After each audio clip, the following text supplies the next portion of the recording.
but let's just talk about the logistics for a second. Number one, I don't think it's accurate that in your open you referred to it as Trump's military occupation.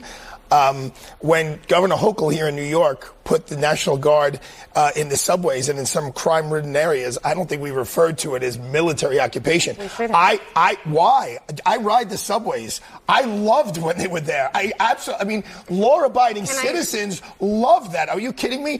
I wish there were more police officers and have one in every single car in the subway at every platform. We can't. That's why Governor Hochul said we're going to put them out and around. Law-abiding citizens, I don't see them objecting or looking to it as like it's a takeover by the military.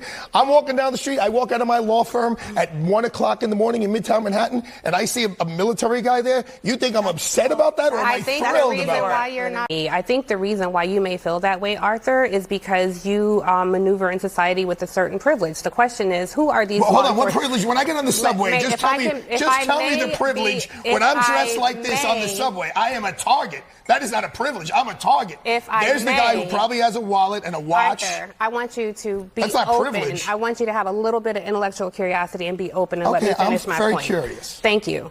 I think when you ask the question, who is the militarized law enforcement there to protect and who are they there to protect from?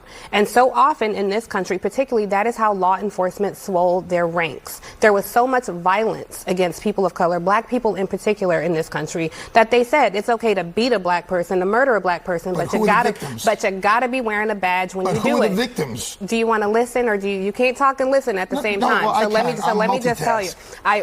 It doesn't sound like it.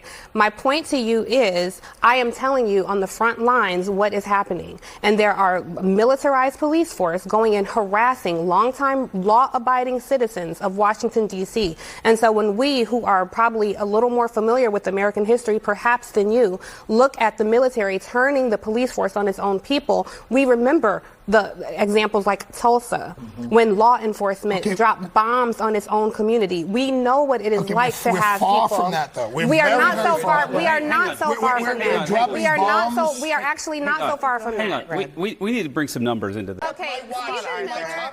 But anytime that is a priority. I bet you took a car service here. I bet you get chauffeured around. When was the last time you were on a subway? When was the last time you were in Brownsville, Bed-Stuy, East New York? Let me tell you, my friend, you have no idea about my life. Okay, so when was the last time you were on the New York City subway? Tell us. Last week. Hang on just 1 second, Arthur. I did, but can I just say really quickly, Abby, because anytime that we play something from Stephen Miller, it would be journalistic integrity to point out that he is a white supremacist and he is the brainchild behind this policy. That's not my opinion. That's actual fact. And for him to purport lies from the Oval Office as a white supremacist, I don't know. It should be pointed out. Big aspersions. It's reporting Washington Wall Street Journal's own reporting. I want to address what he